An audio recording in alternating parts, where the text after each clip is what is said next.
Salut tout le monde, c'est Philippe, on se retrouve donc aujourd'hui pour une nouvelle vidéo sur ma chaîne YouTube. Alors c'est une nouvelle vidéo pour moi parce que c'est pas la première fois que je filme une vidéo, mais sur ma chaîne, sur mon contenu, c'est la première que vous allez voir vous. Donc voilà, ma première vidéo, vous l'avez vu dans le titre, c'est le thème c'est comment commencer sur YouTube. C'est une question que vous m'avez beaucoup demandé sur mes réseaux sociaux. Donc aujourd'hui je vais vous répondre. Étant donné que je suis débutant, voilà, je vais vous répondre en tant que débutant. Voilà, aujourd'hui je vais vous présenter un peu le matériel et plein d'autres choses, vous allez voir. Je vous laisse avec la suite de la vidéo. Voilà, donc tout d'abord, bonnes vacances à ceux qui sont en vacances. Je sais qu'il y en a qui ne sont pas encore en vacances et il leur reste encore 2 semaines. Donc courage, je suis avec vous de tout cœur. Voilà, et je vous aime. Non, plus sérieusement, voilà, soyez courageux et voilà, il reste que 2 semaines. Non, mais que 2 semaines, c'est horrible, mais tenez, voilà. Parce que comme moi, je reprendrai, vous serez en vacances et là, j'aurai la rage. Donc, bon, ça revient un peu au même, hein, voilà.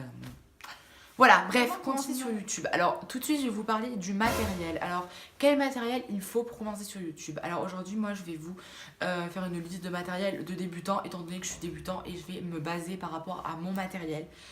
Donc voilà, donc moi pour moi ce qui est important c'est d'avoir tout d'abord quelque chose qui filme. Bon, de toute façon pour être sur YouTube, faire une chaîne YouTube, il faut mieux avoir quelque chose qui filme parce que sinon ça peut être difficile. Donc non, voilà, il faut voilà une caméra ou un téléphone. Personnellement, moi j'utilise mon téléphone. Voilà, il faut avoir un téléphone quand même de bonne qualité, qui a une bonne qualité, qu'on vous voit pas en pixels, parce que sinon ça va être un peu compliqué, vous l'aurez compris. Voilà, vous l'aurez, non, vous l'avez compris. Donc voilà, donc il faut voilà, un téléphone avec une bonne qualité et voilà. Donc moi personnellement j'ai un iPhone 6S et regardez, ça fait quand même une qualité quand même bonne, voilà. Vous me voyez, c'est principal, mais sérieusement voilà, un téléphone avec une bonne qualité ou alors une caméra pour ceux qui peuvent s'en acheter une. Après pour débuter, je pense qu'un téléphone c'est hyper raisonnable. Après vous faites ce que vous voulez, ça dépend de vos moyens et voilà. Ensuite, voilà, moi je pense qu'il est très important également d'avoir un trépied. Alors moi avant je faisais sans trépied et je peux vous dire que c'était la galère et depuis que j'ai un trépied, voilà, ça me change littéralement la vie sur YouTube. Vraiment. C'est beaucoup plus facile et en plus ça coûte pas cher. Voilà, vous en avez sur Amazon à 6-7 euros. Moi je l'ai payé... Oula, j'ai fait faire tomber mon trépied en faisant... J'ai oublié de vous dire également qu'il faut un logiciel de montage. Moi, j'utilise iMovie et il y a également, si vous n'avez pas iMovie, il y a également la possibilité d'avoir un logiciel de montage sur votre PC avec Windows Voilà, Movie Maker. Tout passer sera dans la barre à la d'infos. deuxième partie de la vidéo. Et cette deuxième partie, c'est donc, je vais vous parler un peu plus de vous-même. Enfin, je sais pas, vous allez comprendre. Bref. Donc pour moi, faire des vidéos sur YouTube, il faut d'abord avoir du temps. Voilà, il faut avoir du temps libre parce que des vidéos sur YouTube, ça se fait pas comme ça. Il faut quand même voilà, trouver des idées, écrire les vidéos pour ceux qui ont des difficultés à se souvenir de leur thème, etc. Non, mais non. Enfin, même ceux qui ont une bonne mémoire et tout, il faut quand même les écrire parce que ça aide beaucoup. Donc voilà, donc il faut voilà, avoir du temps. Il faut être organisé voilà, pour pas sortir une vidéo tous les 3 mois. Certes, il y a des youtubeurs qui en postent tous les 2 mois, mais parce que voilà, eux... ouais, ils ont beaucoup de travail, ils ont des partenariats, ils ont plein de trucs. Donc, du coup, voilà, ça c'est encore plus d'organisation, mais après, je pense que c'est faisable. Après, il faut également être prêt mentalement à recevoir des critiques, parce que des critiques, vous en recevrez toujours dans votre vie.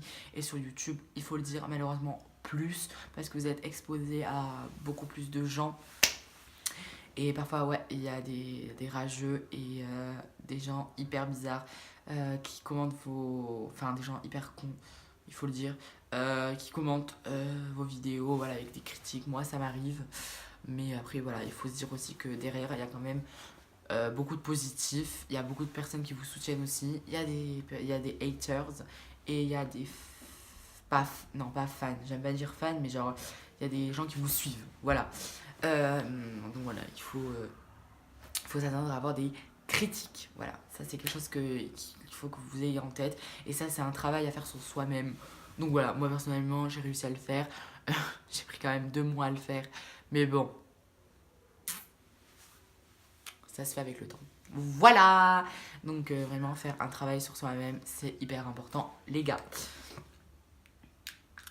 Voilà, donc c'est la fin de cette vidéo. J'espère que cette vidéo vous aura plu. Si elle vous a plu, vous pouvez laisser des pouces bleus. Voilà, laisser un petit commentaire, me donner des idées de vidéos, me suivre sur mes réseaux sociaux qui seront en barre de description. Et je vous retrouve très bientôt pour une prochaine vidéo. Et vu que c'est les vacances, je vais vous poster plein de vidéos. Enfin, plein. Genre, je pense pendant les vacances, je vous en postais encore 2 ou peut-être 3. Voilà. Et je vous laisse. Et je vous dis à très bientôt pour une prochaine vidéo.